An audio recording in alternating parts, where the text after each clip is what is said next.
Muna tayo.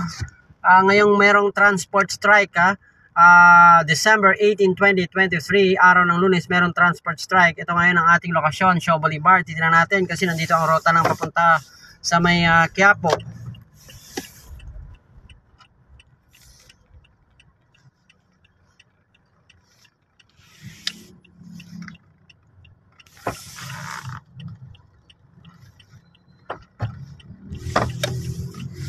Ayan, Pasig, Quiapo, Itiague, via Santa Mesa, Palangka. O yan, merong panakanaka. O baga, pa isa-isa ng mga pasada ng mga jeep dito sa may papuntang Pasig, bound to Quiapo. Alright, so Shaw Boulevard ngayon, Monday in the morning, merong transport strike. O, salamat naman sa mga nagbibiyahe mga guys. Ayan, merong modernization na jeep na nagbibiyahe.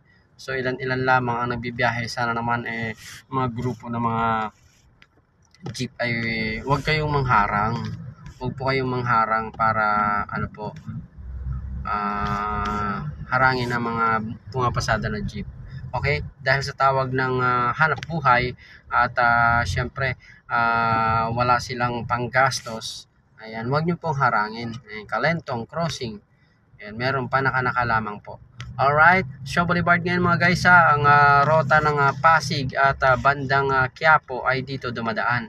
Crossing papunta doon sa may Binangonan, Taytay, Double Highway, Tanay, Angono. Yan, dito rin yan sa may Shaw Boulevard ang kanilang terminal. Kaya mga guys, mag-update muna tayo ng lagay ng trapiko mga guys dito sa may Mandaluyong City. Para at least makita natin ang lagay ng trapiko para sa mga MMDA na nagsasabi na libreng sakay. Wala naman, labo nyo naman libreng sakay. Kahit gumawa pa kayo dyan ng libreng sakay, milyon-milyones ang mga sumasakay ng mga ilan lang ang capacity nyo. Baka humingi pa kayo ng pondo dyan sa MMDA. Hindi nyo kakayanin yon. Sinasabi nyo, nagsasabi kayo sa media na papa-interview kayo na kung ilang araw ang transport strike, ganon din. Wala talaga. Kumbaga sa isang drum na pasahero, kulangot lang ang kaya nyong isakay na pasahero. Sus Maria, si kadami-daming pasahero. Kawawa mga pasahero. Dapat kasi ang modernization program dapat maghigpit lang kayo yung papaayos ng mga sasakyan, mga jeep, na mga lumang jeep, papaayos kung sila ba ay roadworthy, di ba? Na bumiyahe. Check lahat, gulong, ilaw, manibela, upuan, seatbelt, lahat, condition ba? Yun ang dapat gagawin. Yung ba ay pinapa-rehistro, di ba? So dapat yun ang gagawin, hindi yung ipapa-face out nyo ang jeep samantalang ito ay katangi-tanging ipagmamalaki ng bansang Pilipinas itong ating jeepney.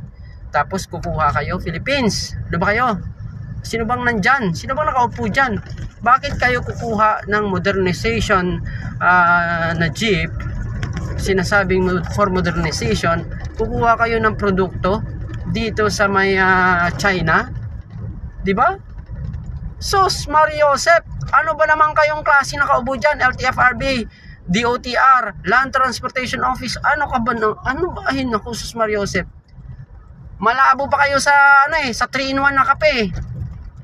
Malabo pa kayo sa kapeng barako Kukuha kayo ng product China, tapos binubuli tayo ng China. Langya naman kayo dyan Ano ba naman kayong klase? Samantalang ito lang ang natatanging mapagmamalaki ng bansang Pilipinas ang ating jeepney. Tapos ipi-face out nyo. Walang iya naman kayo.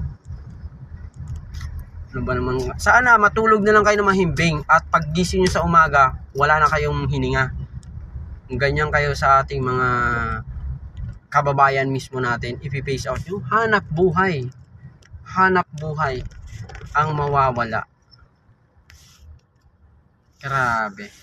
Sus Maris. Nakakailing po yan. Alam po, nakakailing yan. Na i-face out ang jeep for modernization, tapos kukuha kayo ng mga sasakyan na made in China. Alam talaga.